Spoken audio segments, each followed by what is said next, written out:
Saya tuh mendengar kalimat-kalimatnya itu, kenapa Yesus menopang hidup orang-orang Kristen? Kenapa ya? Nah, di situ saya bertanya-tanya. Apalagi saya ini kan sudah dari dulu didoktrin nggak boleh tahu agama yang lain, karena menurut ibu saya waktu itu ngomong sama saya, agama yang dimuliakan, agama yang dijanjikan masuk surga itu hanya agama Islam. Nah, jembatan Siratul Mustaqim lah tuh kita bisa menuju surga, dia bilang. Nah, Ya, puji nama Tuhan, selalu jumpa lagi bersama saya di channel ini. Tuhan Yesus memberkati kita semua. Apa kabar sahabat-sahabat Tuhan, dimanapun kalian berada? Harapan saya kiranya kita semua dalam keadaan sehat ya. Nah sahabat Tuhan, seperti cuplikan video yang sudah kita tonton, bahwa seorang muslimah cantik jatuh cinta dengan sebuah lagu yang mengatakan bahwa Tuhan Yesus akan selalu menopang umatnya. Di situ dia berpikir bahwa kenapa Tuhan Yesus selalu menopang akan umat-umat Kristen, sebab dari dulunya ia sudah didoktrin oleh keluarga dan juga ajaran lamanya bahwa mereka harus menjauhi akan orang-orang non-muslim atau orang-orang yang percaya kepada Yesus. Namun entah apa yang membuat hatinya sehingga ia sangat penasaran dengan kata mengapa Tuhan itu selalu menopang akan orang-orang Kristen. Nah sahabat Tuhan, penasaran dengan kesaksian selengkapnya? Mari kita sama-sama tonton kesaksian berikut ini.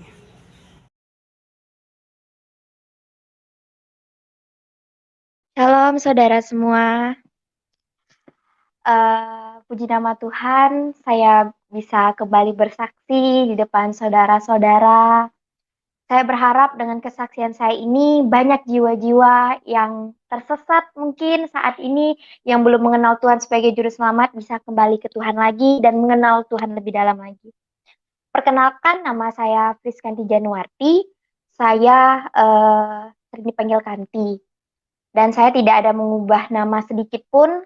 eh, Waktu saya Islam sampai saya dibaptis, saya belum mengubah nama saya karena saya menghargai pemberian nama dari orang tua saya. Saya dulu Islam, saya terlahir dari agama Islam. Orang tua saya sampai detik ini masih beragama Islam.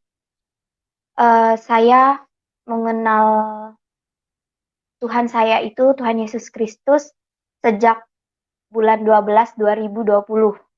Itu saya belum dibaptis. Dan saya dibaptis itu tanggal 30 Maret 2021. Jadi sekitaran 1 tahun yang lalu.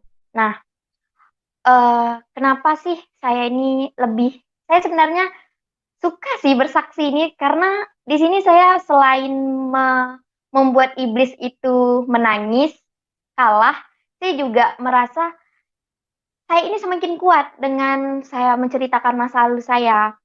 Dan harus saya bacakan juga firman Tuhan yang saya ambil dari kesaksian saya di 1 Yohanes 5 ayat 10. Barang siapa percaya kepada anak Allah, ia mempunyai kesaksian itu di dalam dirinya. Barang siapa tidak percaya kepada Allah, ia membuat dia menjadi pendusta, karena ia tidak percaya akan kesaksian yang dia berikan Allah tentang anaknya. Nah, ada juga di Matius Matius 10 ayat ke-32. Setiap orang yang mengakui aku di depan manusia, aku juga akan mengakuinya di depan Bapakku yang di sorga. Yang ke-33, tetapi barang siapa menyangkal aku di depan manusia, aku juga akan menyangkal di depan Bapakku yang di sorga. Nah, sebenarnya kalau saya bacakan yang Matius 10 tadi itu membuat hati saya itu bergetar. Karena saya nggak mau kalau saya itu tidak diakui di depan Bapa yang ada di sorga. Sedangkan saya ini hidup untuknya. Saya mati hidup untuknya. Dan apapun yang saya lakukan, itu saya mau melakukan dengan secara kudus. Bukan karena untuk orang lain. Maka dari itu, sedikit saya ceritakan latar belakang saya. Sampai detik ini, ibu dan bapak saya masih beragama Islam. Saya dulu itu Kalau saya ceritakan ini benar-benar pahit, pahit sekali. Saya 2004, umur saya 4 tahun, saya sudah merasakan, terus apalagi anak umur 4 tahun itu kan udah ngerti kan orang tua marah atau apa. Nah, saya sudah bisa merasakan orang tua saya itu lagi tidak baik-baik saja. eh, Tidak baik-baik saja, sering bertengkar. Ya, maklumlah dalam rumah tangga kan. Cuman pertengkaran itu di tahun 2013 mereka berpisah. Di umur saya 13 tahun, besoknya saya ujian nasional SD, mereka bertengkar dan akhirnya mereka itu pisah. Mereka pisah. Nah, itu yang membuat saya menjadi jauh lebih terpukul. Udahlah saya ini dari kecil umur 4 tahun itu saya sudah melihat orang tua saya itu bertengkar sampai mereka harus berpisah atau cerai. Saya diasuh oleh nenek saya, kami itu tinggal di satu rumah, ibu saya, nenek, dan saya itu tiga bersaudara. Saya anak kedua. Saya masih punya adik, sekarang sudah lulus sekolah, kakak saya sudah menikah juga. Nah, eh, singkat cerita saya selama saya hidup ini nggak pernah menemukan kebahagiaan, nggak pernah menemukan ketenangan. Kalau dibilang saya dari keluarga yang tidak mampu, nenek saya orang mampu. Tapi bukan saya orang tidak ada apa-apanya. Nenek saya orang mampu, dia orang terpandang juga di keluarga-keluarganya. Nah, tapi bukan berarti kita itu banyak harta, membuat hidup kita itu enak. Malahan jauh dari prediksi saya. Jadi saya ini malahan makin terbebani. Saya nggak mendapat ketenangan dan kedamaian pada saat itu. Saya sering sekali berdoa, ya Allah ya Tuhanku, aku pengen kedamaian ya Allah. Saya bilang seperti itu. Kedamaian yang belum pernah saya dapat. Karena saya ini untuk kasih sayang orang tua aja saya itu nggak dapat. Saya nggak lengkap mendapatkan kasih sayang seperti anak-anak yang lain. Orang tua ibu dan bapaknya lengkap, mendapatkan perhatian. Apalagi saya ini tiga saudara perempuan semua. Kami sosok seorang lelaki di samping kami. Bukan pacar, bukan suami, tapi orang tua, ayah. Kita ini benihnya. Nah, maka dari itu saya nggak, apalagi saya kalau untuk mencari pasangan masih dalam kata jauh sekali. Karena saya trauma melihat pernikahan orang tua saya. Karena sedikit-sedikit kalau misalnya ibu dan bapak saya bertengkar, ibu saya ini langsung lari ke rumah nenek saya, bawa barang-barang ke rumah nenek. Dikit-dikit bertengkar seperti itu. Nah, bukankah kita kalau sudah menikah, masalah sebesar apapun dalam rumah tangga, orang tua itu nggak perlu tahu. Cukup kita dan suami kita aja. Saya di umur segitu udah bisa berpikir karena saya juga nggak tahu ini kuasa apa yang masuk. Umur saya masih muda, tapi saya mengakui itu bukan pikiran saya pada saat itu. Kenapa mama ini dikit-dikit kalau lagi sama papa langsung ke rumah nenek? Saya mikir gitu. Tapi saya ngikut aja. Saya ngikut mungkin ini yang terbaik. Karena saya juga masih kecil kan, masih butuh makan juga waktu itu. Masih butuh makan dari orang tua, belum bisa cari sendiri. Lalu singkat ceritanya, saya SMA. Nah, di SMA itu eh, apalagi umur 17 jalan 18 itu kan sudah lewat sweet 17 kan, remaja meranjak dewasa. Banyak sekali ujian-ujian yang saya lewati, yang bahkan saya merasa itu berat. Dari ujian sekolah, masalah di rumah, sampai masalah saya sama teman-teman saya. Nah, saya berpikir ya mungkin masalah itu emang harus saya lewati. Kalau saya tidak lewati atau saya lari dari masalah, apa bedanya saya seorang pecundang? Belum lagi tuntutan dari orang tua. Saya dikatakanlah saya ini anak kedua, tapi harapan mereka itu ke saya. Karena ibu saya sering bilang gini, Kanti sama kakaknya dan adiknya yang lebih pintar Kanti. Dia bilang, ya kenapa mama saya bisa bilang gitu? Saya bisa masuk sekolah terfavorit di kota saya. Murni tanpa nyogok sama sekalipun. Saya murni belajar, beda dengan kakak dan adik saya. Nah, bukan berarti kakak saya nggak murni. Kakak saya itu masuk bisa dikategorikan ya sekolah bagus juga. Adik saya masuk sekolah terfavorit juga, tapi melewati zona. Jadi jarak sekolah ke rumah lebih dekat. Jadi itu yang diutamakan untuk masuk. Jadi mama saya itu melihat saya ini lebih menonjol. Ya wajar sih beliau bilang seperti itu, karena beliau juga yang mengurus saya dari kecil. Saya lebih menonjol katanya, saya lebih pintar. Bukannya saya sombong atau apa, melainkan itu tuh jadi beban. Jadi beban untuk saya. Karena orang tua saya malah menyuruh saya, kamu harus seperti ini ya. Padahal saya nggak mau gitu. Ada banyak sekali cobaan-cobaan yang datang pada saya nggak bisa sebutin karena cukup banyak sekali sampai akhirnya eh, saya merasakan cobaan itu tuh datang ketika saya sudah selesai sekolah.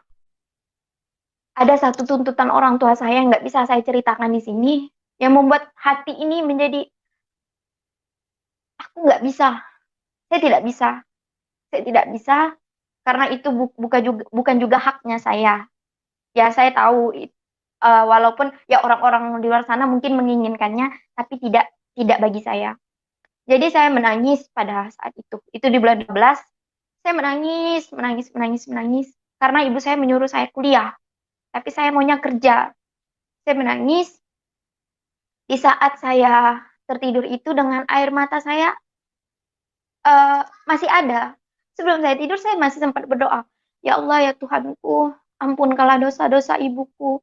Kasihilah dia Tuhan, seperti dia mengasihiku di waktu aku kecil.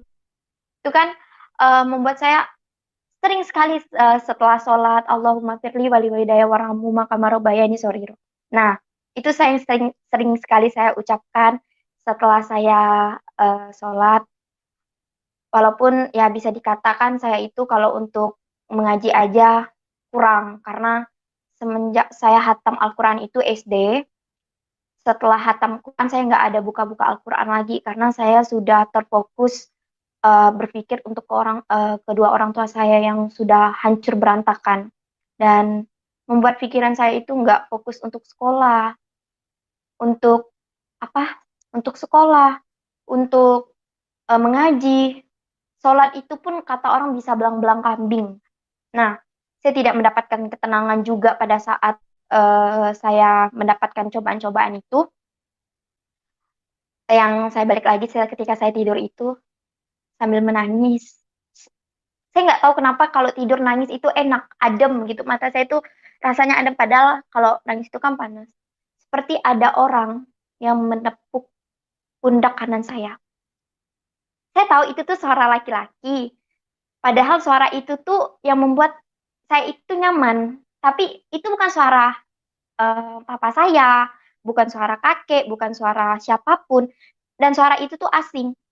Dan dia berkata, kau berhak menjadi hambaku, dan kau berhak menyembahku. Nah, saya pikir, kok orang ini ngomongnya seperti ini? Bangun dari tidur saya, tiba-tiba sudah pagi. Sudah pagi. Nah, saya langsung pergi kerja, siap-siap pergi kerja, prepare pergi kerja. Sampai di tempat kerja, saya tanya nih sama dua teman saya. Yang satu yang muslim, yang satu yang non-muslim. Eh, yang sama muslim. Aku tadi malam mimpi ini loh. Dia berkata seperti ini. Terus yang muslim bilang, ah itu cuma bunga tidur. Dia bilang, mungkin kau kecapean. Tapi mimpinya itu beda. Saya bilang, ya udah. Singkat cerita, saya tanya lagi sama yang non muslim nih. Aku tadi malam mimpinya ini, kan? Ih, coba kau langsung ke gereja. Tiba-tiba dia itu langsung menyudutkan ke gereja. Nah, tersontak di hati ini kayak berkata, yuk pergi. Seperti ada dorongan, tarikan buat saya itu ke gereja. Padahal saya nggak mau pada saat itu kan. Cuman hati ini berkata, lebih baik ke gereja aja kali ya. Untuk mendapatkan, mungkin di sana ada jawabannya. Tapi eh, karena saya nggak punya waktu untuk ke sana dan saya nggak punya teman juga, teman saya yang satunya itu kami nggak pernah satu shift, nggak pernah sama-sama off juga. Jadi kalau misalnya saya off, dia kerja. Jadi saya nggak punya teman lagi untuk datang ke gereja gitu kan. Jadi cara saya buat mencari taunya, saya buka lagu rohani. buka lagu rohani, lagu yang pertama kali saya dengar itu judulnya Engkaulah Perisaiku. Yang lagu seperti Engkaulah perisaiku saat badai hidup menerpaku. Firman-Mu di dalamku tenangkan jiwaku, ku kan berdiri di tengah badai dengan kekuatan yang Kau berikan. Sampai kapanpun ku kan bertahan karena Yesus selalu menopang hidupku. Nah, saya tuh mendengar kalimat-kalimatnya itu, kenapa Yesus menopang hidup orang-orang Kristen? Kenapa ya? Nah, di situ saya bertanya-tanya. Apalagi saya ini kan sudah dari dulu didoktrin nggak boleh tahu agama yang lain. Karena menurut ibu saya waktu itu ngomong sama saya, agama yang dimuliakan, agama yang dijanjikan masuk surga itu hanya agama Islam. Nah, jembatan Siratul Mustaqim lah tuh kita bisa menuju surga, dia bilang. Nah, jadi saya itu nggak mau, apalagi saya waktu itu berjilbab, saya nggak mau nih satu helai rambut saya nampak aja, kata ibu saya itu sama saja saya eh, menyuruh bapak saya atau mengarahkan bapak saya satu langkah ke neraka, beliau bilang seperti itu. Ya udah, saya menghargai ibu saya nggak mau, masih nggak mau nih, masih berkuat untuk tidak ke gereja, tapi mendengarkan lagu-lagu rohani, apalagi lagu yang tadi saya nyanyikan, itu tuh membuat hati damai sejahtera itu ada. Ini yang saya cari. Masa sih dengan cuman satu lagu saya buat saya damai? Saya masih penasaran, kan ini lagu biasa toh, saya bilang seperti itu. Tapi eh, seiring dengan berjalannya waktu, hati ini nih kayak di lewat gereja itu kayak ada magnet yang menyuruh saya masuk gitu kan. Jadi saya memberanikan diri mengajak satu teman saya tiba-tiba suruh dia, hari ini kamu jangan kerja lah dulu, izin sakit ja, saya bilang gitu kan. Izin sakit ja, kawankan aku ke gereja. Hah, kok mau ke gereja? Dia bilang kan, mau ngapain? Indah aku takut mamamu marah katanya kan. Ih enggak, ayolah please bantu aku. Sampai saya ini mau mohon, ayolah bantu. Nah akhirnya beliau mau. Waktu itu saat itu saya masih pakai jilbab, jadi di samping gereja itu ada toilet umum. Nah, ada toilet umum, saya ganti baju di situ, saya minjam baju dia.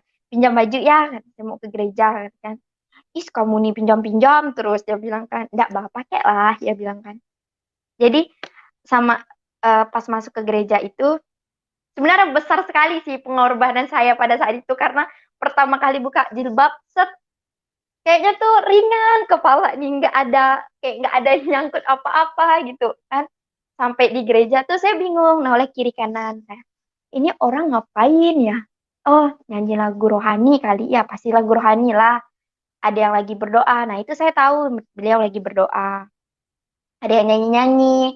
Terus pas ibadah tuh dimulai, yang WL itu, waktu itu saya bilang bukan WL, yang penyanyi depan itu menyapa Shalom katanya. Saya ikut lagi, tangan saya silat kiri kanan, segini juga. Nah, habis itu diundang bangkit berdiri. Di situ kami bernyanyi lagi. Nah, lagu yang dinyanyikan itu padahal saya nggak pernah dengar sama sekali, cuman mulut ini dengan spontan ngikut. Padahal liriknya memang ada, cuman tuh kayaknya gampang banget. Saya sampai menangis-menangis, kayak memang nangis saya itu nangis kebahagiaan, bukan nangis yang karena nyesal, takut, melainkan Tuhan, inilah kedamaian yang aku cari selama ini. Terpanggil. Padahal saat itu saya nggak ada yang mendoktrin saya untuk belajar agama Kristen, nggak ada, atau membuka Alkitab. Saya aja nggak punya Alkitab. Al-Quran aja jarang saya baca. Saya pikir seperti itu. Apalagi Alkitabnya agama lain. Saya mikir gitu kan. Cuman di situ selesai dari gereja, nggak tahu kenapa Tuhan itu cepat sekali membuktikan kebenaran. Padahal saya nggak mau pada saat itu. kasih tahu mama saya atau keluarga-keluarga saya kalau saya ke gereja, pasti mereka marah besar. Saya tahu. Karena saya kan dari suku Bugis juga, marah besar. Mereka sangat fanatik sama orang Nasrani. Pernah dia berkata seperti ini, musuh agama Islam tuh satu. Dia bilang, kira saya iblis. Ternyata orang Nasrani, dia bilang. Orang Nasrani itu orang apa? Orang Kristen, katakan. Pokoknya selain agama Islam, itu bukan teman kita, dia bilang. Bukannya kita nih di sini Bhinneka Tunggal Ika bersatu berbeda-beda tapi tetap satu. Cuman tidak di dalam keluarga saya. Ya mereka sapa menyapa seperti itu aja, tapi untuk akrab gitu mereka enggak mau. Setelah itu keluar dari gereja, ini kan pakai motor. Ini gerbang gereja nih, pagarnya saya keluar. Ini mobil tiba-tiba lewat dan itu plat KB-nya itu plat KB mobil tante saya. Yang di dalam mobil itu ada mama, ada adik, ada nenek. Wah, ramai tuh di dalam mobil. Tiba-tiba HP saya bunyi. Mama nelpon, nggak saya angkat nih. Saya suruh teman saya, ngebut lah, ngebut. Kata saya bilang gitu. Itu mobil mama aku di belakang. Saya bilang gitu kan. Eh, ngebut lah teman saya nih. Sampai di tempat makan. Karena selesai dari situ, saya mau bekerja. Teman saya nggak kerja. Tapi saya tetap kerja masuk siang kan. Eh, ibu saya ngechat seperti ini. Mama saya ngechat seperti ini. Bagus. Ini saya pakai logat Pontianak aja. Bagus kok ya, katanya kan. Sampai kau buka kerudung. Ini yang aku mau nih. Ini yang aku mau dari kau nih, katanya kan. Memang kau anak kaper, dia bilang gitu. Ini marah, marah dia. Karena saya tahu kalau mama saya udah chat kayak gitu. Nah, ini marah nih. Marahlah orang tua nih, saya bilang kayak gitu kan. Tapi saya tuh bukan makin takut, makin suka gitu kan. Kayaknya tuh nggak ada beban. Padahal sebelumnya kan saya kan merasa hidup saya tuh benar-benar pahit gitu kan. Tapi rasanya tuh senang. Udah dapat kedamaian gitu kan. Rasanya tenang. Masalah-masalah yang di belakang-belakang pun nggak ingat lagi. Apalagi masalah sekarang. Oh udahlah ini masalah baru gitu kan. Gampang lah mujuk mama nih. Nanti jelasinnya sekian-sekian-sekian gitu kan. Pulang dari pulang dari gereja, pulang dari tempat kerja. Saya telepon teman saya. Halo, kamu di mana? Eh, ih, mama aku datang ke rumah aku, kata dia bilang. Hah, benar lah, kata saya bilang. Ya, mama aku datang sama tante kau, kata dia bilang kan. Aduh, berdebar nih, berdebar. Nah, lupa saya tadi cerita, sebelum saya keluar dari gereja itu, saya ada ketemu sama satu ibu rohani saya. Nah, dia yang eh, menyuruh saya ikut DC. DC itu kumpulan orang-orang Kristen yang untuk bersekutu, untuk bersatu, untuk saling menguatkan. Kami biasa DC itu setiap hari Jumat. Pada saat itu saya juga dipertemukan sama Ibu Gembala, Ibu Gembala. Nah, Ibu Gembala itu tanya sedikit latar belakang saya. Terus udah sedikit latar belakang saya ceritakan, dia langsung mendoakan, ditopang doa di atas kepala saya. Dan saya ingat doanya seperti ini. Yang terakhir saja sih saya ingat. Tutup bungkus anakmu Tuhan dengan darah Yesus. Nah, saya mikir, lah kok darah Yesus? Saya bilang gitu kan. Nah, lanjut lagi ceritanya. Pulang pulang dari tempat kerja, saya langsung ke rumah teman saya nih. Saya langsung telepon ibu rohani saya. Ibu, ini saya yang tadi di gereja. Bu, ini mama saya ada di rumah teman saya yang tadi. Kayaknya dia mau marah-marah, Bu. Nah, di situ saya takut. Gempar kan, karena kalau mama saya marah itu jarang kok di rumah orang. Pasti di rumah. Nah, kalau udah sampai ke rumah orang, saya jadi takut. Saya takut. Tapi di situ Ibu Rohani bilang gini, jangan takut. Tuhan yang menolongmu, nak. Jangan takut. Kita berdoa sama-sama ya. Nah, saya di jalan ini, saya berdoa, tapi doa saya itu bisa dikatakan eh, enggak enggak sebagus doa yang ibu ini. Saya cuman berkata seperti ini sama Tuhan. Tuhan, jika ini jalan yang benar, kasih satu pertanda Tuhan. Kalau memang jalan yang saya pilih ini jalan yang benar, jangan engkau keluarkan air mata saya ketika saya nanti ketemu sama ibu saya. Tapi jika jalan yang saya pilih ini jalan yang salah, keluarkanlah air mata ini Tuhan. Karena saya kalau melihat ibu saya menangis, saya pasti ikut menangis. Pada saat sampai di sana, tak standar motor, saya langsung masuk.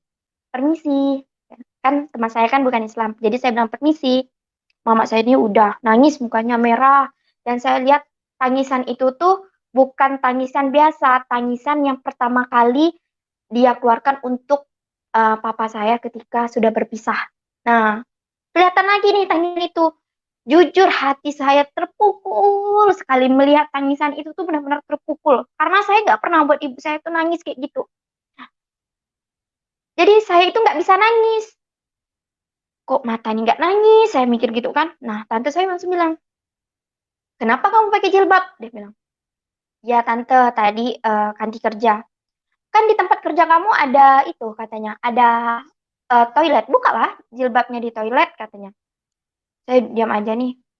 eh Tahu kan maksud maksud tante ke sini ngapa katanya kan? Ya tahu, saya tahu pasti dia mau usir nih, mau usir kan? Ya keluar dari rumah kan. Nah, tahu angkut baju-baju kamu sekarang di rumah nenek, kamu keluar katanya. Malam ini juga. Ya udah dengan hati yang kuat, ini nih kayak oke, saya keluar. Keluar sampai di motor tuh nggak nangis sama sekali. Malahan kayaknya tuh kayak bebas dari penjara. Kalau keluar dari rumah itu tuh kayak bebas dari penjara. Kayak senang gitu kan. Sampai akhirnya pada saat saya keluar,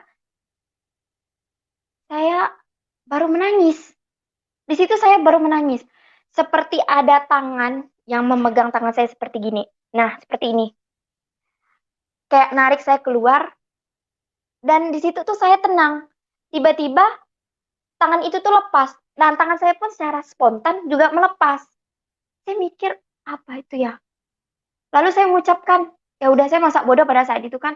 Saya langsung mengucapkan, terima kasih Tuhan, Kau telah memberikan tanda yang aku ucapkan tadi Tuhan sebelum pergi dari sini Tuhan. Kau tidak mengeluarkan air mataku, berarti emang ini jalan yang benar. Nah, di situ saya tidak ragu-ragu lagi. Padahal saya waktu itu kan memang pada saat berdoa itu kan keadaan hati ini nggak tenang. Jadi ngomongnya itu meracau, kata orang sini tuh kayak ngomong-ngomong aja. Lalu saya langsung berpikir, berarti jalan yang saya pilih ini jalan yang benar. Karena Tuhan tidak mengeluarkan satu air mata saya pun keluar gitu, nggak mengizinkan. Nah, saya dapat itu di firman Tuhan setelah saya sudah bisa membaca Alkitab di Yesaya 41 ayat 13. Sebab aku ini Tuhan Allahmu, memegang tangan kananmu dan berkata kepadamu, janganlah takut, akulah yang menolong engkau. Nah, di situ sebelum saya tahu isi firman Tuhan ini sudah kejadian di hidup saya sebelum saya bisa membaca Alkitab, belum menyentuh Alkitab. Sudah tertera di Yesaya 41 ayat 13. Jadi saya berpikir, berarti isi di Alkitab ini belum saya baca pun sudah kejadian duluan di hidup saya. Jadi saya tidak pernah ragu-ragu lagi, saya tidak takut. Singkat cerita, setelah itu saya diusir dari rumah. Diusir, besok paginya saya off, itu di tanggal 15 saya diusir dari rumah, lalu saya cari kos-kosan. Sedangkan saya gajian itu kan di akhir bulan tanggal 30. Jadi nggak ada uang sama sekali. Akhirnya saya minjam uang sama teman saya untuk ngekos. Sedangkan kos saya tuh 600.000 per bulan. Uang sama sekali nggak saya pegang. Saya cuma pegang uang waktu itu nggak sampai 100 ribuan. Cukup-cukup ya beli air minum lah gitu kan. Saya cari kos yang dekat dengan rumah juga, masih satu jalan dengan rumah saya. Saya telepon bapak kosnya. Pak, boleh nggak kalau saya bayar kosnya setengah bulan dulu karena saya gajian ini di tanggal 30. Nanti saya saya bayar langsung 600.000 di tanggal 1. Jadi enak penghitungannya, Pak. Oh, boleh, kata bapak kosnya. Puji Tuhan, apa yang membuat saya ini bimbang, membuat saya khawatir itu Tuhan kasih jalan terus untuk saya. Kasih jalan terus, jalan yang lebar untuk saya. Jadi nggak ada kendala apapun. Jadi saya merasa enteng aja. Saya ambil barang-barang saya waktu itu pakai Grab ngambilnya, saya ambil barang-barang karena lumayan banyak juga.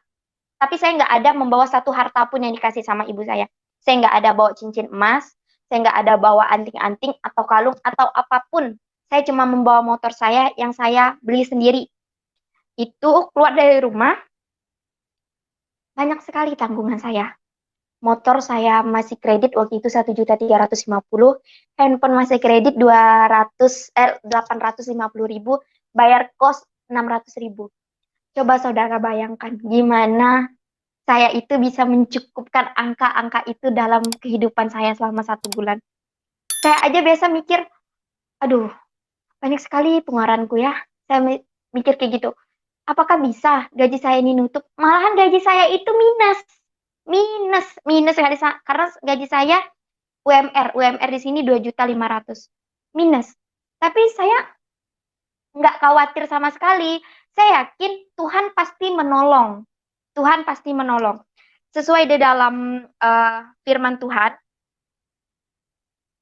dalam Yohanes 15 ayat 16, bukan aku yang memilih, bukan kamu yang memilih aku, tetapi akulah yang memilih kamu. Dan aku telah menetapkan kamu supaya kamu pergi dan menghasilkan buah. Dan buah itu tetap. Supaya apa yang minta kepada Bapa di dalam namaku diberikannya kepadamu. Terus di dalam Yohanes 14 ayat 6, akulah jalan kebenaran dan hidup. Tidak ada seorang pun yang datang kepada Bapa kalau tidak melalui aku. Nah, saya membaca firman Tuhan ini, saya langsung terkonek dengan kehidupan saya. Tuhan tidak bakalan meninggalkan saya sendiri. Walaupun saya sendiri, saya serba kekurangan, tapi Tuhan selalu mencukupkan dengan caranya sendiri, dengan zatnya sendiri. Dan saya percaya itu. Saya alami dengan hidup saya bercerita bukan mengada-ngada karena saya sendiri yang mengalaminya.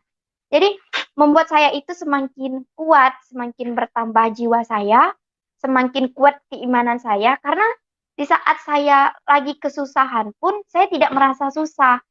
Hidup saya yang kurang pada saat itu, Tuhan cukupkan dengan caranya, dengan tangan Tuhan sendiri. Seiring berjalannya waktu, ada satu hari ketika saya mau pergi kerja. Saya pergi kerja, nggak tahu kenapa, di depan saya itu seperti ada tali yang membentang, itu tali wifi. Pada saat itu setelah kejadian saya tahunya itu tali wifi. Saya melihat di depan tuh nggak ada apa-apa. Saya bawa motor, langsung ini tali langsung set katanya. Langsung kayak gini ke leher saya. Cuman kalau emang tali wifi itu ngikat banget di sini, otomatis kan, saya contohin pakai kalung saya aja, otomatis kan ininya kan pasti ikut kena juga ya nggak sih? Nah, ikut kena juga. Jadi pada saat itu, saya langsung motor saya jalan sendiri, saya udah bergantung di tali wifi, kayak gantung diri gitu. Saya udah lihat saya dengan kunang-kunang mata saya, motor saya itu jalan sekitaran, nggak tahu, kurang lebih 1 meter mungkin ya, karena nggak jelas juga, jatuh sebelah kiri. Jatuh sebelah kiri. Terus saya langsung nggak sadarkan diri. Tiba-tiba saya ada di rumah orang. Ternyata abang wifi itu bilang, saya nggak lihat kakak kalau kakak lewat. Katanya bilang gitu kan. Ya bang, saya juga nggak lihat bang kalau abang tuh lagi tarik kabel. Saya bilang kayak gitu. Ya makanya saya aja kaget. Nah sama-sama kaget di sini. Saya juga nggak bisa menyalahkan karena saya ini nggak tahu mau ngapain. Saya langsung telepon supervisor saya izin, saya fotokan, saya lihat luka saya ini, ih, saya aja tuh jujur kalau ingatnya tuh takut karena sampai berdarah-darah. Ini sampai koyak, untung nggak kena apa nadi. Tapi yang tengah ini nggak luka, kayak ada jari, kayak ada tangan yang menopang di sini, kayak melindungi. Karena kalau saya praktekin sekarang, kalau kita tekan ini kan sakit ya, sakit. Tapi mungkin tangan Tuhan, udah pasti itu tangan Tuhan yang menopang, tangan Tuhan yang melindungi. Dia nggak mau anak kesayangannya ini, anak yang baru dipilihnya ini, kenapa? Karena Tuhan punya pesan yang sangat-sangat penting untuk saya, yang harus saya selesaikan. Nah, di situ saya langsung telepon kakak angkat saya waktu itu orang Cina, Cina. Saya telepon, tolong ke mana? Ke kos, soalnya Kanti habis kecelakaan. Saya nggak cerita ini, soalnya nggak bisa ngomong. Saya langsung diantar sama tukang wifi tuh, untung tukang wifi tuh jujur ya. Saya tunjukin apa namanya, alamat kos saya emang nggak jauh dari tempat saya kejadian, tempat saya jatuh itu. Langsung nggak lama itu Cece langsung ada juga. Cece langsung ada, langsung lah diobatinya pakai betadin. Ayo, ya dia bilang kan, kenapa lukamu nih? Katanya kan, kenapa gimana ceritanya? Nah, saya ceritain lah sama beliau. Beliau aja tuh kayak, kok nggak masuk akal ya? Kata, kok ininya nggak kena ya? Dia bilang, nggak lo gak ceh, kuasa Tuhan lah. Nah, di situ eh, eh, malamnya saya ikut komsel. Malamnya saya ikut komsel. Nah, dapat nih hadiah dari ibu rohani saya, Alkitab. Setelah saya pulang komsel, nanti ibu mau kasih kamu hadiah, katanya. Kira saya hadiah apa kan? Rupanya Alkitab. Nah, ini nih, kalau menurut saya, Alkitab yang diberikan sama beliau itu lebih dari uang, lebih dari segala-galanya. Karena emang ini yang mau saya baca. Emang ini yang saya penasaran isi dalam ini nih apa. Karena saya lihat seperti kamus gitu kan, kalau saya lihat sekilas. Jadi pulang dari komsel, malamnya itu pulang dari komsel, luka ini nih makin tambah panas. Kayak ada korek api yang membakar di sininya. Kayak dikelilingi korek api gitu. Panas. Jadi saya tuh nangis. Apalagi saya nggak bisa ngadu ke siapa-siapa. Ke teman aja saya nggak mau mengadu gitu. Karena saya merasa ini aku harus hidup mandiri. Harus hidup sendiri. Apalagi saya belum menikah atau apapun. Saya masih sendiri juga. Jadi semuanya itu serba sendiri. Jadi saya berpikir, oh ya udah deh, coba aku baca Alkitab aja. Saya baca Alkitab, lalu eh, setelah saya baca Alkitab sedikit, luka saya ini makin tambah panas. Ya udah, saya tutup Alkitabnya, tutup Alkitab. Saya langsung pergi keluar sambil kipas-kipas. Nah, udah mulai agak dingin, saya tidur. Saya tidur, besoknya saya kerja. Besoknya saya kerja. eh, nah, ada satu anak di tempat kerja saya itu, dia anak baru. Kan saya kan off waktu itu kan. Ada anak baru, eh, tiba-tiba anak baru itu nyamperin saya. Tapi teman-teman saya ini udah berdiri di sekeliling-keliling saya ini. Nanyain kenapa gini-gini bisa kejadiannya. Soalnya katanya dari supervisor bilang cuman kecelakaan, nggak tahu cerita kronologisnya gimana, dia bilang. Nah, saya ceritain, nggak lama ada anak baru itu nyamperin saya. Aku boleh lihat nggak luka kamu? Tanpa dia harus perkenalan dulu dengan saya. Boleh, Kak? Nah, saya liatin. Nah, tiba-tiba nangis. Beliau itu tiba-tiba nangis sambil nunjuk, nunjuk ke leher saya. Dan dia bilang kayak gini, ini luka bukan sembarang luka, sambil nangis. Ini luka karena pekerjaan keluarga kamu. Dan saat ini keluarga kamu sedang bekerja, dia bilang. Terus itu tersontak di hati saya langsung. Di otak saya juga connect. Oh, jangan-jangan ini diguna-guna sama nenek, sama mama.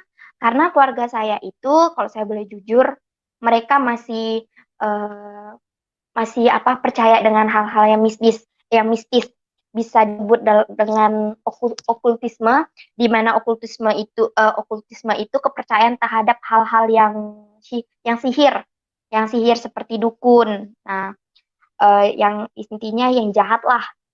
Jadi di situ saya langsung berpikir seperti ini, kok bisa nenek ini kayak gini ya? Tapi saya masih nggak mau nih, nggak mau berprasangka langsung mau nelpon atau marah-marah, saya nggak mau karena kalau dalam Islam bilang tuh seuzon, takut seuzon. Nah, lalu pulang dari tempat kerja, ini luka ini makin tambah panas dia. Jadi saya kipas-kipas terus nih kipas-kipas. Saya langsung baca Alkitab lagi karena saya takut nih omongan kakak-kakak yang tadi ini bilang eh, eh, terjadi benar-benar di dalam hidup saya. Jadi saya baca Alkitab. Waktu itu saya baca Alkitab sampai di kejadian sampai ayat ke-9. Pada saat saya pas nih lampunya kayak gini lampu. Jadi sebelah sini ini gelap, sebelah sini gelap, gelap, sebelah kiri saya gelap. Jadi ada lampu cuma di sebelah kanan. Tiba-tiba pada saat saya baca Alkitab, seperti ada cahaya yang menyenteri saya atau mengarah kepada Alkitab ini dan seperti ada orang yang menghembus telinga saya sebelah kiri. Kayak dihembusnya. Begitunya. Jadi di rambut nih kayak terbang gitu. Terbang. Kayak emang kita niup gitu, niup lilin. Langsung saya lihat ke kiri saya. Itu luar biasa. Iblis itu besar tinggi melewati ventilasi kamar kos. Melewati ventilasi kamar kos. Saya nggak bohong. Itu benar-benar saya lihat. Saya langsung teriak, Alkitab saya lempar. Karena pintu kos nggak saya kunci. Pada saat itu saya lupa kuncinya.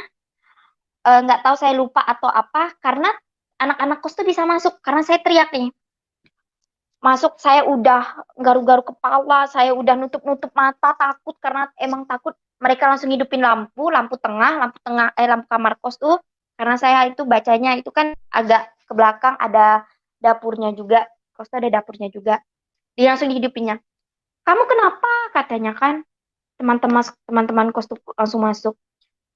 eh Dia lihat Alkitab tuh berdiri kayak ada orang yang megang Alkitab ini berdiri aja gitu, kayak ada megang. Jadi teman saya langsung ngambil dalam nama Yesus katanya, dalam nama Yesus. Saya itu sempat terdengar di telinga saya.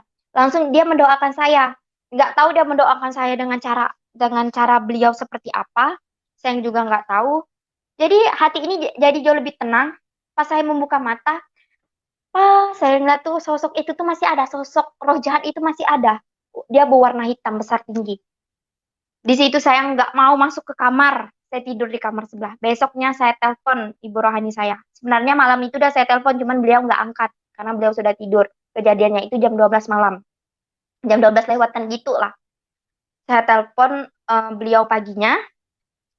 Kenapa Kanti? Saya ceritain. Yang tadi malam apa yang saya lihat itu. Saya ceritain.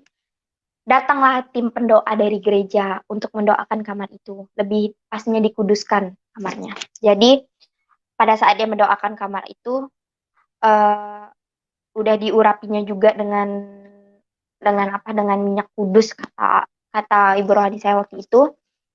Lalu minyak urapan di pintu-pintunya sampai kamar mandi sampai dapur-dapurnya juga. Terus beliau bilang, kamu tanggal 30 kamu baptis ya katanya. Nah, padahal kalau saudara dengar lagi cerita saya kan keluar tanggal 15 Maret, tapi saya baptis tanggal 30 Maret. Jadi nggak sampai 1 bulan, setengah bulan aja saya sudah dibaptis gitu.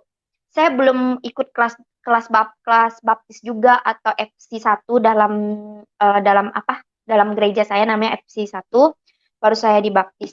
Nah, pada saat hari itu tanggal 30 jam 1 saya ikut kelas baptis, sorenya saya langsung baptis. Ketika baptis, mujizat Tuhan terjadi lagi di dalam hidup saya. Luka yang tadi ini belum kering, luka belum kering ini, tiba-tiba ngelupas malamnya. Ngelupas, ngelotek-ngelotek, kayak luka tuh udah kering, udah lama keringnya. Padahal luka itu cukup dalam, apalagi kulit leher ini kan lembut dibanding kulit tangan. Ya lebih lembut, lebih tipis juga. Nah, terus lukanya ini dalam, tiba-tiba itu cepat banget keringnya setelah saya dibaptis. Nah, setelah saya dibaptis itu lukanya itu langsung kering, saya langsung bingung. Kok cepat banget saya mikir gitu. Nah, mungkin Pak Bombo bisa buka foto baptis saya. Waktu itu saya baptis cuma berdua sama orang. Nah, itu foto baptis saya yang di sebelah kiri saya itu ada Ibu Emma, Bu Rahma atau dibilang sering dipanggil Emma. Nah, sebelah sana itu ibu rohani saya yang menuntun saya, yang mengajarkan saya membaca Alkitab juga. Singkat cerita, malamnya itu kan langsung apa ngelotek ya. Nah, saya bingung kenapa ini langsung ngelotek. Nah, saya percaya itu kuasa air baptis, kuasa Roh Kudus, kuasa Tuhan Yesus yang membuat luka ini karena katanya kan bukan luka sembarang luka, kata teman saya yang tadi tuh yang anak baru itu. Bukan luka sembarang luka, tapi lukanya itu hilang. Besoknya saya kerja, anak eh, perempuan yang bilang luka saya bukan luka sembarang luka itu nggak masuk, nggak masuk kerja dia, nggak masuk kerja,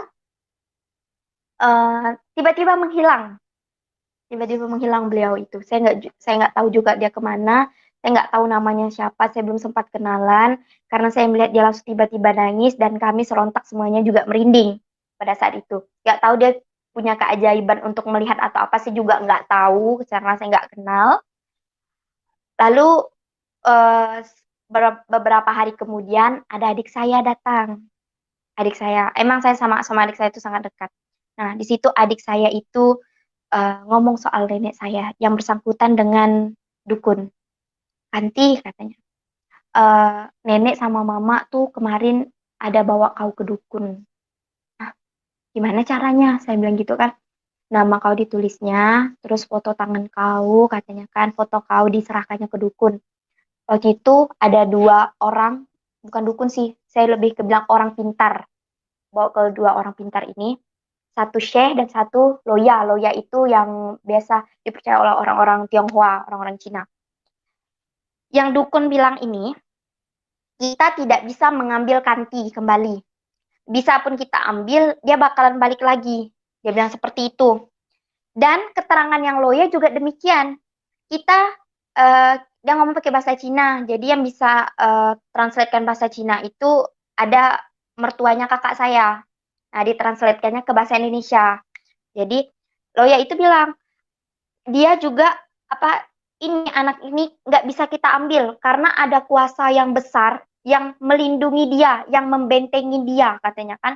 Ada kuasa besar dan kuasa itu saya nggak mampu, oh, katanya. Saya nggak mampu, saya nggak kuat, oh, katanya. Nah, di situ dia mengakui kok dia nggak mampu dan nggak kuat.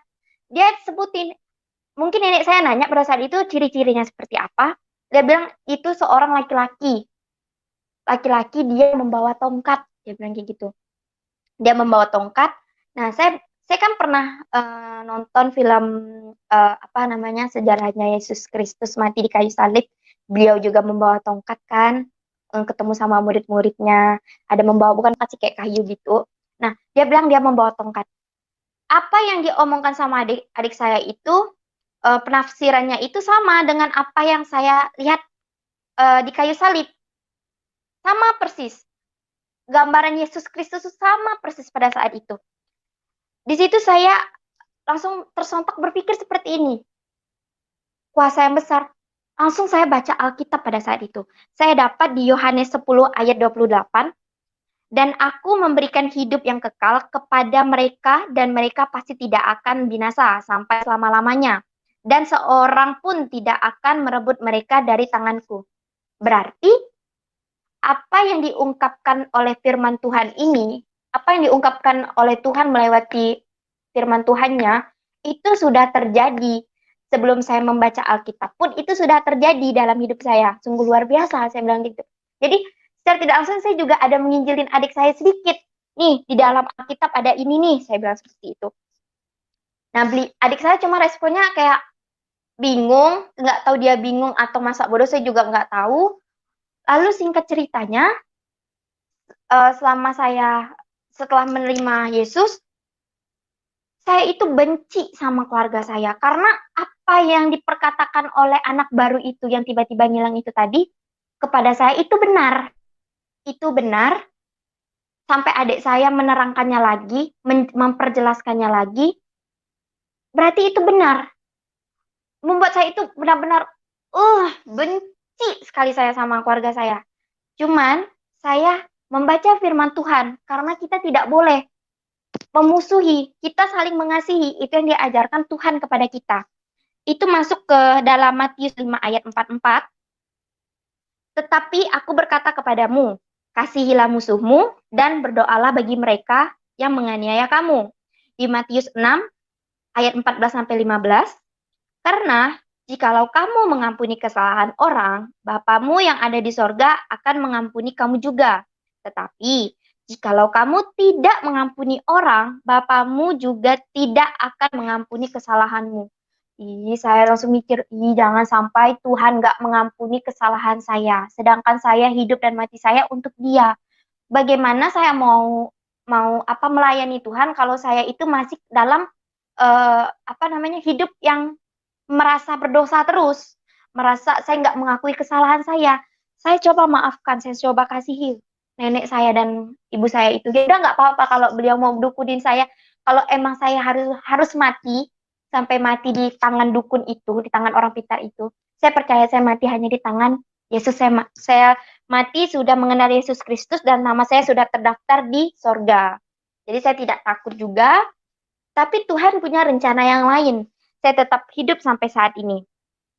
Setelah itu, singkat cerita lagi, seiring berjalannya waktu, apalagi saya ini kan masih belum nikah, tidak ada yang menanggung saya juga, dan saya tidak pernah mengemis-ngemis sama orang lain atau minjam uang sama orang lain. Saya nggak mau, karena saya memang menghindar dari hutang-hutang juga. Saya takut, apalagi saya hidup ini seorang diri perempuan, hidup di kota yang cukup besar. Saya makan dan minum aja bayar, saya mau tidur aja tempatnya bayar, tidak ada yang gratis dalam hidup saya ini, kecuali penebusan dosa. Saya mau nebus dosa saya gratis karena Tuhan yang telah membayarnya. Jadi saya pada saat itu saya hanya fokus sama Tuhan dan pekerjaan saya. Selebih dari itu saya tidak ada, atau saya mau ngumpul sama teman-teman, saya nggak mau. Selama saya hidup yang kudus, hidup bersama Tuhan Yesus, hidup saya itu tidak ada kekurangan sedikit pun. Tidak ada kekurangan. Malah saya berdoa seperti ini. Tuhan,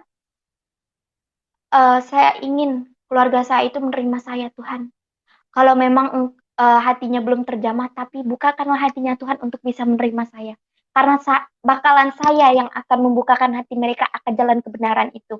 Saya akan menyampaikan firman-firman-Mu kepada mereka. Kalau jalan kebenaran dan hidup hanya di dalam tangan-Mu. Saya sering berdoa seperti itu. Karena saya yakin doa yang sering-sering kita ulang, kita ucapkan, Tuhan dengan singkatnya waktunya, dengan Dia mengatur waktu untuk membalasnya, pasti Tuhan kabulkan.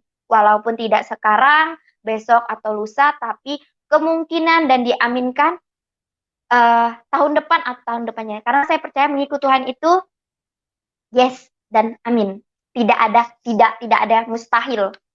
Pasti apapun yang saya mau, pasti Tuhan yang pas mengabulkannya. Saya percaya itu. Lalu saya ada baca juga di Kisah Para Rasul 16 ayat 31. Percayalah kepada Tuhan Yesus Kristus dan engkau akan selamat, engkau dan seisi rumahmu. Nah, saya baca firman ini setelah saya berdoa berulang-ulang kali. Dan ini saya dapat lagi.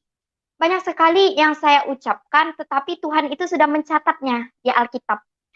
Tuhan sudah mencatatnya walaupun saya belum membacanya pada saat itu. Tapi Tuhan sudah catat. Nah, situlah kuasa Tuhan yang membuat saya itu jauh lebih yakin Tuhan itu hidup. Tuhan yang saya pilih ini Tuhan yang benar.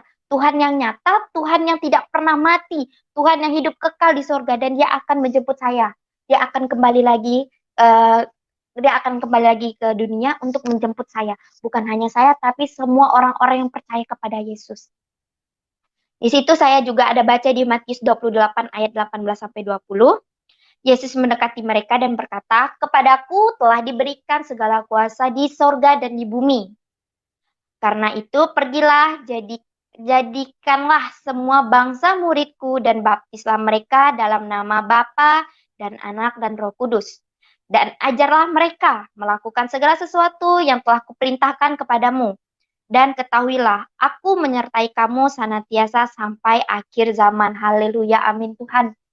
Saya percaya di situ, saya dibaptis dalam nama Anak, Bapa, dan Roh Kudus, dan Tuhan sudah menetapkan hidup saya untuk melayaninya, dan saya harus ketahui Tuhan akan senantiasa menemani saya dan menjemput saya pada saat dan pas di akhir zaman. Tuhan selalu menemani saya dan menjemput saya pula.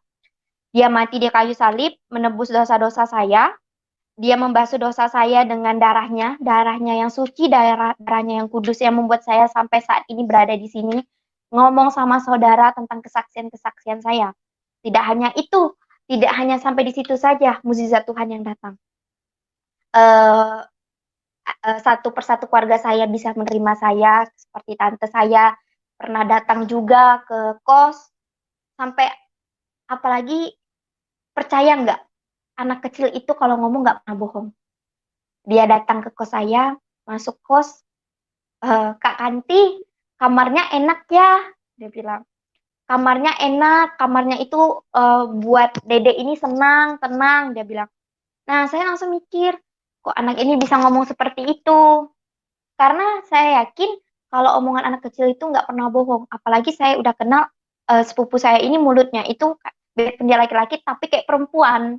Kok dia bilang orang jelek, ih jelek nih katanya. Tapi kalau dia bilang nyaman atau apapun yang positif, pasti itu benar dari perkataannya. Nah, karena saya ingat kamar saya pernah diurapi, pernah dikuduskan pada saat kejadian saya waktu itu kan oleh tim pendoa dari gereja. Saya percaya Tuhan saya itu ada di kos. Tuhan saya itu ada dimanapun saya berada. Dia ada dimanapun. Dia tetap memegang tangan saya. Dia tetap menopang saya.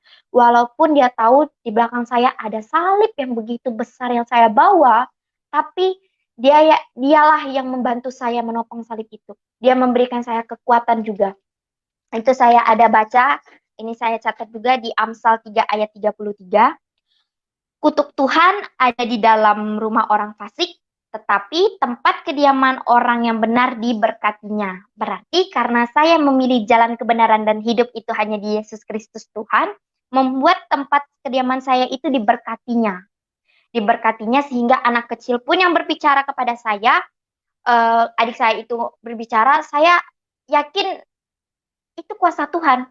Tuhan yang punya kuasa pada saat itu. Tuhan yang bekerja sebebas-bebasnya, seluas-luasnya, bekerja di kos saya walaupun saya sendiri, dia melindungi saya.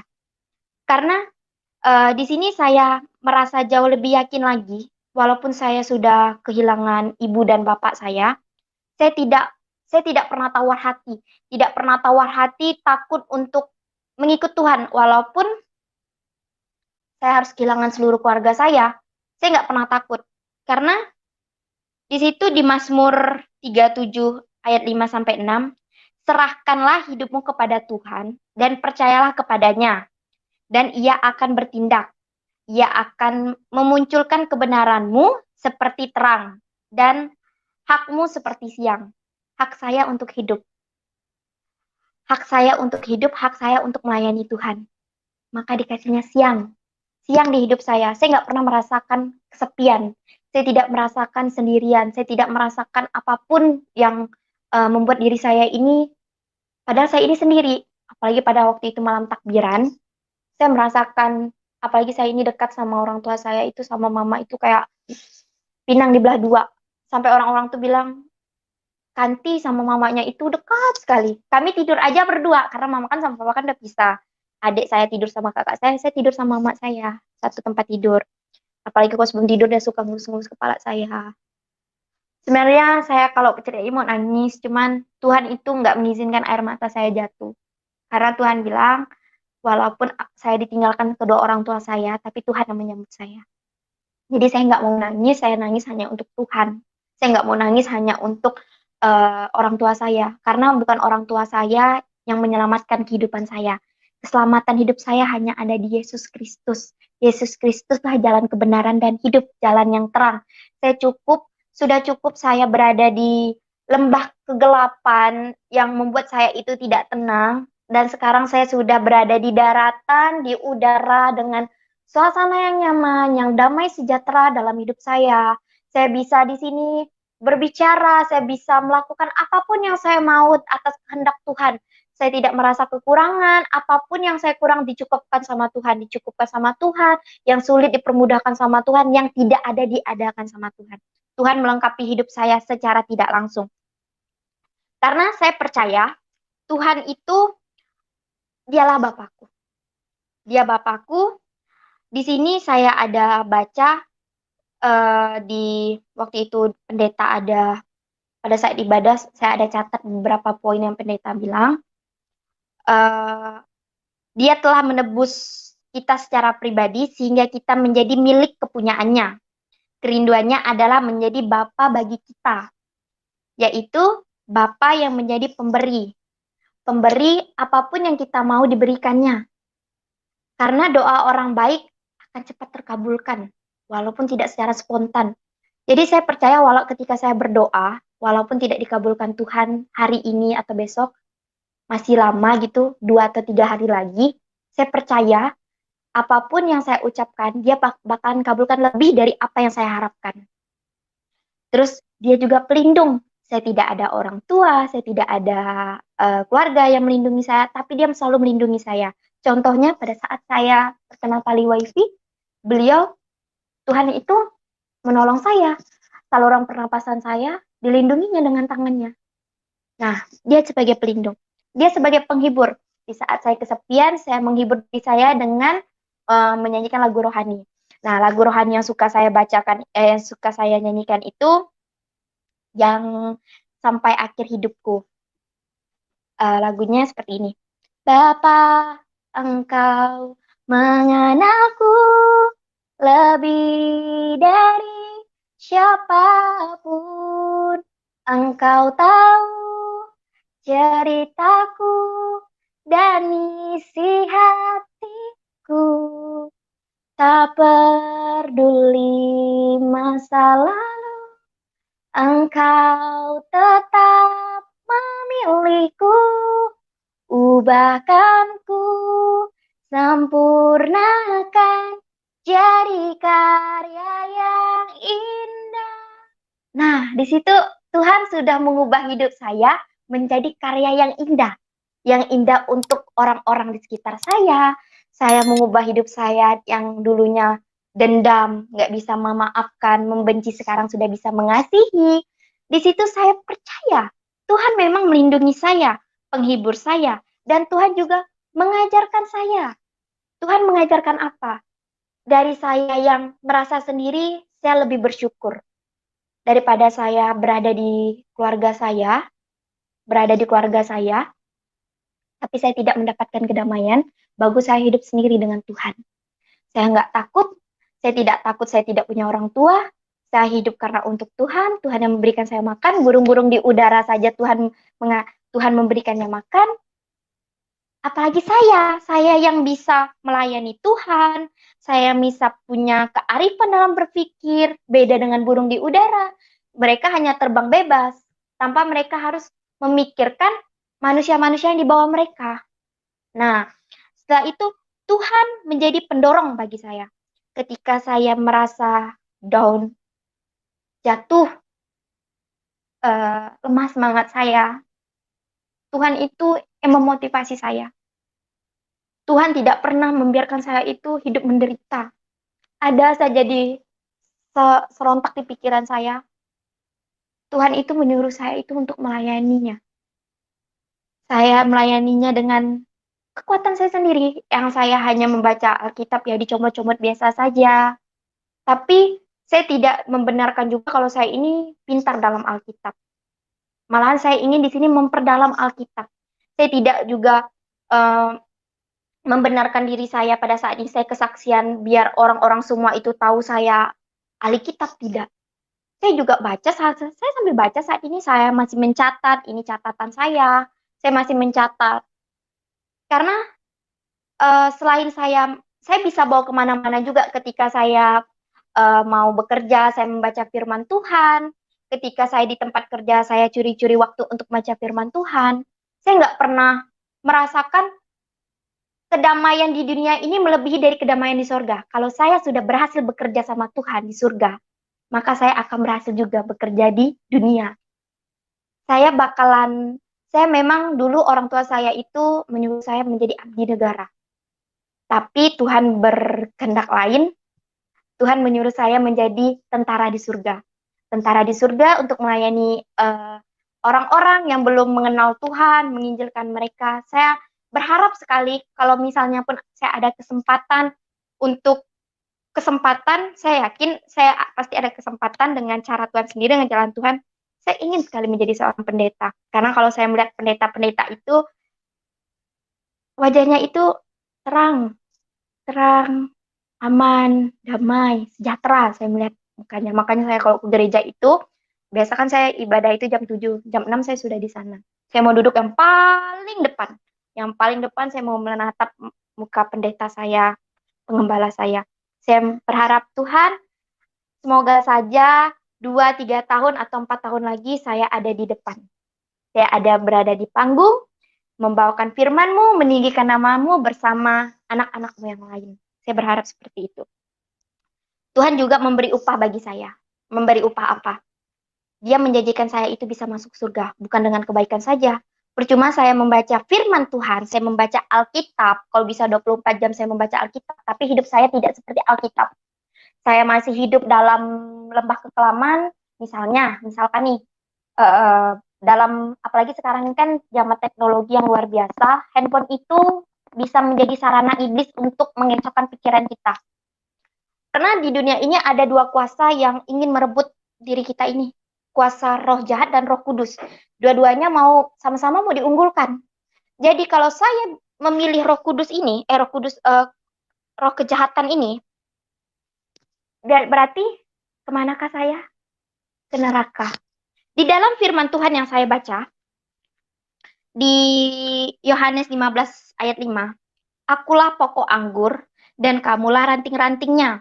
Barang siapa tinggal di dalam aku dan aku di dalam dia, ia akan berbuah banyak. Sebab di luar aku, kamu tidak dapat berbuat apa-apa. Jadi, kalau saya tidak ada di dalam Tuhan, saya memilih roh kejahatan. Tuhan juga tidak akan mengasihi hidup saya. Saya mungkin sekarang bisa dikatakan jadi perempuan yang nakal, bisa merebut suami orang untuk mendapatkan harta dunia, tanpa saya harus bekal untuk di akhirat nanti. Saya nggak mau itu terjadi. Lebih baik saya hidup apa adanya, saya memilih Roh Kudus yang menemani hidup saya dari saya, apalagi saya ini kan dipilih sama Tuhan, bukan seperti saudara-saudara yang terlahir dari agama Kristen yang sudah mengenal Tuhan dari sejak lahir, membuka mata langsung, oh Tuhanku benar. Sedangkan saya itu membuka mata saya saja, saya masih dalam agama Islam waktu itu. Nah, sekarang saya sudah berada di jalan keselamatan. Saya yakin jalan saya ini jalan yang benar. Tidak ada seorang pun yang bisa mengantarkan saya ke surga selain melalui Dia, melalui Tuhan kita Yesus Kristus. Karena Dia sendiri yang bilang jalan keselamatan dan hidup hanya ada di dalamnya, tidak ada di dalam lain. Tuhan boleh banyak, nabi boleh banyak, rasul boleh banyak, tapi Yesus Kristuslah raja atas segala raja, Tuhan atas segala Tuhan. Dia membuat saya menjadi kepala bukan ekor. Pada saat saya menjadi ekor, dia mengubah wujud saya menjadi kepala. Saya bisa memandang semua orang yang membutuhkan pertolongan saya dengan kekuatan saya sendiri. Ya, memang saya bukan seorang yang kaya, tapi lebih baik saya kaya iman, kaya pemikiran tentang firman Tuhan daripada saya kaya harta. Karena kalau saya sudah kaya dalam iman, dalam firman Tuhan saya sudah mendalami, saya yakin Tuhan pasti membantu saya. Memang Tuhan memberikan saya itu lama, lama sekali prosesnya. Tapi dengan proses itu Tuhan mengajarkan saya, layak nggak anak ini saya pilih? Karena kita di dunia ini diseleksi untuk masuk surga.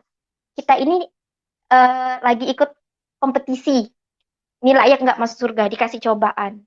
Ini layak nggak masuk surga, dikasih cobaan. Dan saya lah, di keluarga besar saya baru dijamah sama Tuhan. Dan saya saat ini sedang mengalami banyak sekali pencobaan-pencobaan yang Tuhan berikan, yang mana pencobaan itu tuh melebihi dari pencobaan yang ia rasakan, yang mati di kayu salib. Jadi, kalau saya merasa diri saya itu lagi, apa ya, lagi hancur banget, sedih, saya pasti memandang salib.